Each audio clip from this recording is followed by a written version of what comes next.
Assalamualaikum warahmatullahi wabarakatuh. Halo guys, welcome back to my channel Anisas.channel. Pada video kali ini aku lagi ada tugas mata kuliah semantik. Yang ini menjelaskan teori penamaan atau naming yang diambil dari bukunya Abdul Khair. Langsung aja kita simak, kita belajar bareng-bareng juga ya guys. Check it out. Sebelum membahas mengenai teori penamaan, kita sebelumnya membahas dulu nih mengenai apa itu semantik. Menurut Khair, semantik adalah keterkaitan antara kata dengan makna dari kata tersebut dan benda atau sesuatu yang merujuk pada makna di luar dari bahasa tersebut. Makna pada sebuah kata, wacana, atau ungkapan ditetapkan dari konteksnya. Nah, lalu apa sih definisi dari penamaan atau naming itu sendiri? Penamaan sendiri menurut Khair merupakan suatu proses yang melambangkan tiga komponen, yakni suatu konsep, benda, dan peristiwa, untuk mengacu pada suatu referen yang berada di luar bahasa.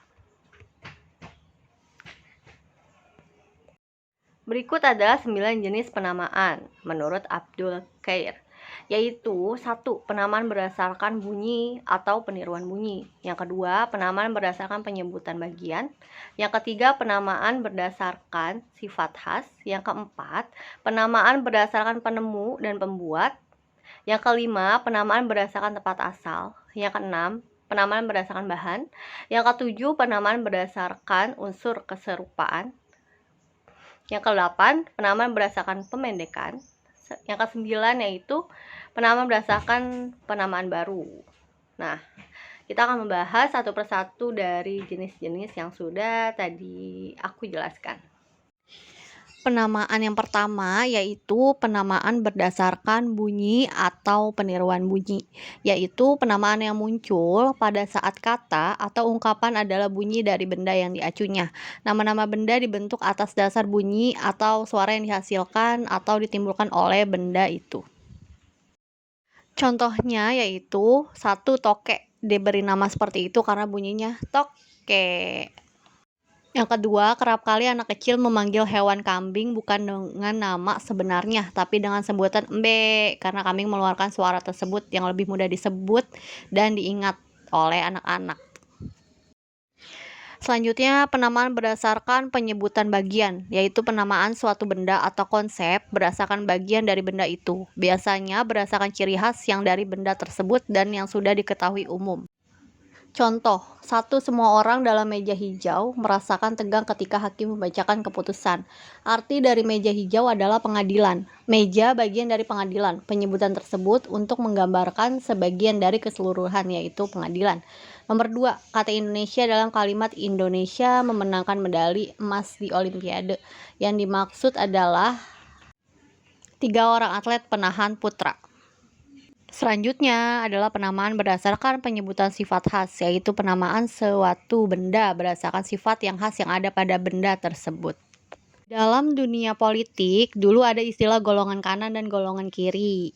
Dan si paling tinggi, penamaan ini biasanya diberikan untuk orang yang memiliki tinggi badan semampai. Ini contohnya.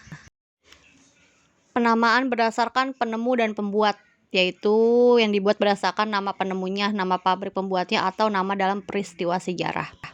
Contohnya, dalam dunia ilmu pengetahuan, kita kenal juga nama dalil kaidah atau aturan yang didasarkan pada nama ahli yang membuatnya. Misalnya dalil Archimedes, hukum Kepler, dan lain-lain.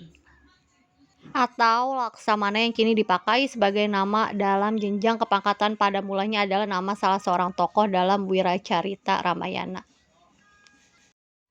Lanjut, penamaan berdasarkan tempat asal adalah sejumlah nama benda dapat ditelusuri berasal dari nama tempat asal benda tersebut. Contoh, nama piagam atau prasasti yang disebut berdasarkan nama tempat penemuannya, seperti Piagam Kota Kapur, Prasasti Kedudukan Bukit, Piagam Jakarta. Yang kedua, kata magnit berasal dari nama tempat Magnesia. Kenari yaitu nama jenis burung berasal dari nama Pulau Kenari di Afrika. Selanjutnya, penamaan berdasarkan bahan adalah penamaan sejumlah benda yang namanya diambil dari nama bahan pokok benda itu sendiri. Contohnya adalah sebuah jenis hiasan berupa ukiran yang bahan utamanya dari kayu, yaitu ukiran kayu. Yang kedua, bambu runcing, dibuat dari bambu yang ujungnya diruncingi sampai tajam. Penamaan berdasarkan unsur keserupaan adalah dalam praktek berbahasa banyak kata yang digunakan secara metaforis. Artinya kata itu digunakan dalam suatu ujaran yang maknanya dipersamakan atau diperbandingkan dengan makna leksikal dari kata itu. Contohnya, misal kata kaki pada frase kaki meja dan kaki kursi dan ciri terletak pada bagian bawah. Contoh lain, kata kepala pada kepala kantor, kepala surat, dan kepala meja. Bisa dilihat contohnya. Penamaan berdasarkan pemendekan, yaitu penamaan yang didasarkan pada hasil penggabungan unsur-unsur huruf dan beberapa suku kata yang digabungkan menjadi satu. Contohnya, satu iptek untuk ilmu pengetahuan dan teknologi dan tipikor untuk tindak pidana korupsi. Yang terakhir yaitu penamaan baru. Penamaan baru dibentuk untuk menggantikan kata atau istilah lama yang sudah ada, karena kata atau istilah lama yang sudah ada dianggap kurang tepat, kurang rasional, tidak halus, atau kurang ilmiah. Contoh misal kata pariwisata untuk menggantikan kata turisme, dharma wisata untuk piknik, dan karyawan untuk mengganti kata kuli atau buruh. Dan masih banyak lagi, ini dia contoh-contohnya, bisa dilihat. Udah selesai penjelasan mengenai teori dari Abdul Qair mengenai penamaan. Tadi ada 9 jenis, semoga apa yang sudah dijelaskan bisa dimengerti dan bisa menambah pengetahuan dari kita semua, terutama untuk saya yang masih dalam tahap belajar dan kuliah ini. Kurang lebihnya saya mohon maaf. Terima kasih sudah menonton video saya. Terima kasih. Wassalamualaikum warahmatullahi wabarakatuh. Sampai jumpa di video selanjutnya.